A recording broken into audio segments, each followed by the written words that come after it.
Assalamualaikum warahmatullahi wabarakatuh.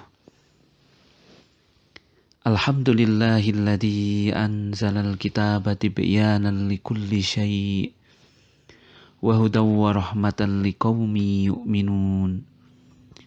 Wa sallallahu wa sallama ala sayyidina Muhammadin khatamin nabiyyin wa alihi wa sahbihi ajma'in. Amma ba'd. Bapak dan Ibu hadirin sekalian yang dirahmati Allah Subhanahu wa taala. Pada kesempatan yang berbahagia ini, kami akan menyampaikan tentang prinsip dalam perkawinan dan keluarga. Pergaulan suami istri, orang tua anak, dan antar anggota keluarga besar terkait dengan prinsip-prinsip aspek muamalah atau tindakan antar manusia pada umumnya, dan prinsip-prinsip dalam perkawinan dan keluarga pada khususnya. Adapun prinsip-prinsip dalam perkawinan dan keluarga yang disarikan dari ayat Al-Quran, yang pertama yakni berdasarkan batas-batas yang ditentukan oleh Allah Subhanahu wa taala. Apa? Misalnya yang pertama adanya larangan menggauli istri saat i'tikaf di masjid. Ini ada dalam Quran surat Al-Baqarah ayat 187. Kemudian yang kedua tentang perselisihan suami istri. Ini juga ada di surat Al-Baqarah ayat 229. Bahkan ini sampai 4 kali disebutkan. Kemudian yang ketiga ada tolak ba'in. Ini di surat Al-Baqarah ayat 230. Kemudian ada tentang waris. Ini ada di surat An-Nisa ayat 13. Kemudian di ayat 14 juga ada. Kemudian sumpah dzihar. Ini ada di surat Al-Mujadilah ayat 4. Kemudian ada juga tentang perceraian. Ini di surat At-Tolak ayat 1. Nah, ketentuan ini didasarkan kepada kemaslahatan bersama.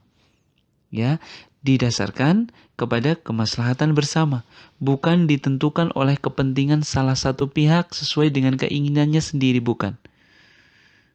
Dan ayat-ayat yang tadi ini berisi tentang tindakan keterlaluan yang merusak keluarga dan dipandang melampaui batas-batas ketentuan Allah Subhanahu wa taala. Bapak dan Ibu, yang kedua prinsipnya adalah harus saling rela atau ridho.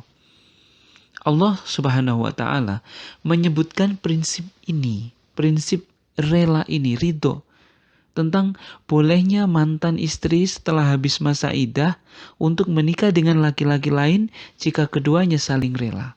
Ini ada di surat Al-Baqarah ayat 232. Kemudian bolehnya menyusukan bayi pada perempuan lain jika ayah dan ibu bayi saling rela. Ini ada di surat Al-Baqarah ayat 233. Kemudian juga bolehnya suami menggunakan mahar yang menjadi hak istri jika keduanya saling rela. Ada di surat An-Nisa ayat 24. Yang ketiga, prinsipnya adalah layak ataupun ma'ruf. Allah Subhanahu wa taala sering menyebut kata ma'ruf dalam konteks perkawinan dan keluarga. Dalam surat Al-Baqarah disebut sebanyak 11 kali. Dan di surat An-Nisa sebanyak 2 kali. Dan di surat At-Tolak sebanyak 2 kali.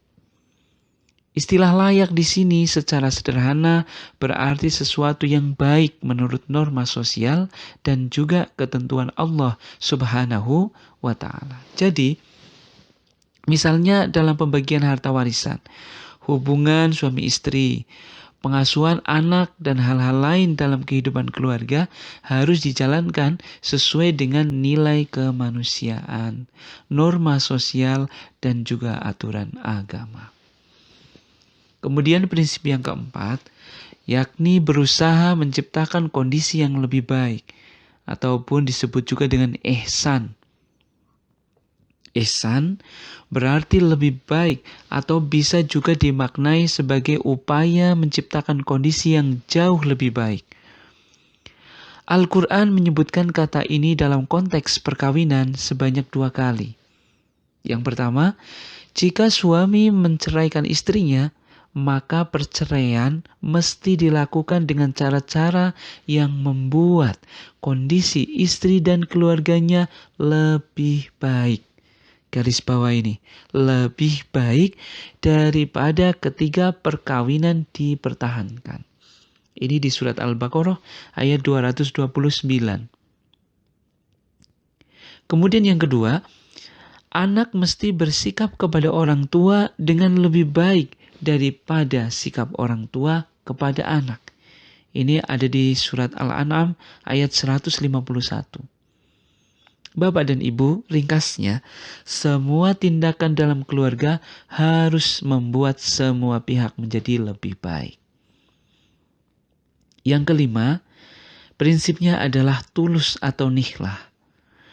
Prinsip nikhlah atau tulus muncul dalam konteks pemberian mahar oleh suami kepada istri. Seperti dalam surat An-Nisa ayat 4. Dalam beberapa masyarakat, mahar dipandang sebagai alat pembayaran atas istri. Coba.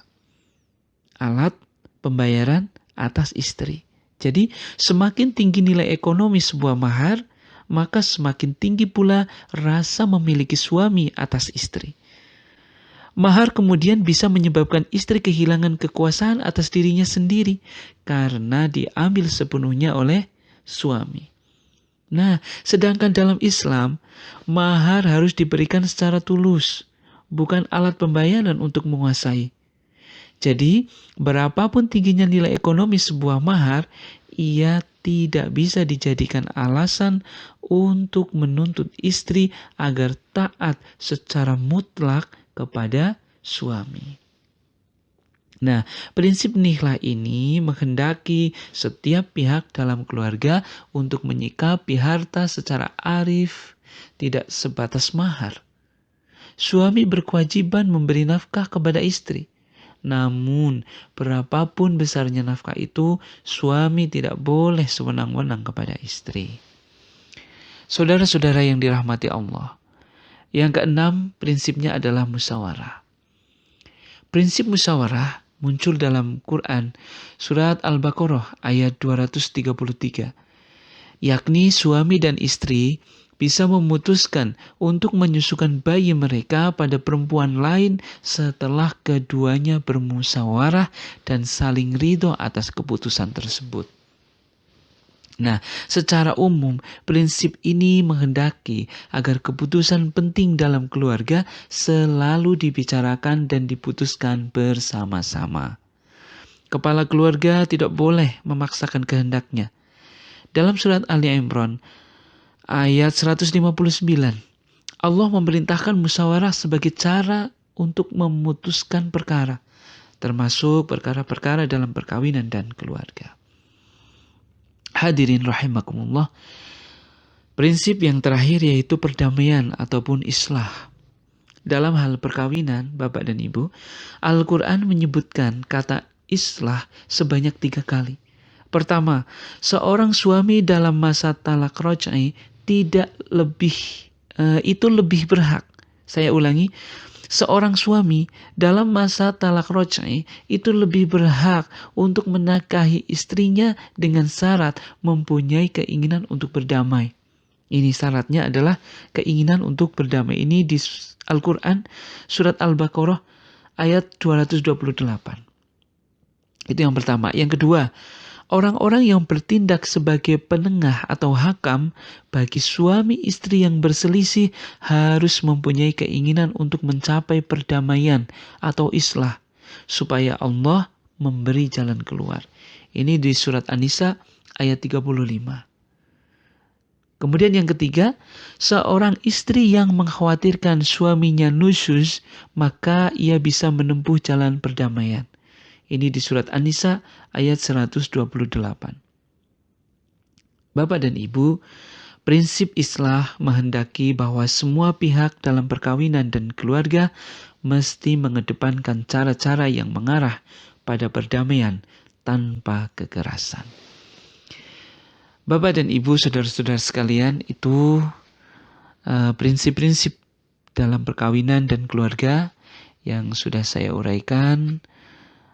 Tentunya banyak kesalahan dan kekeliruan dalam saya menyampaikan, tidak lain saya mohon maaf.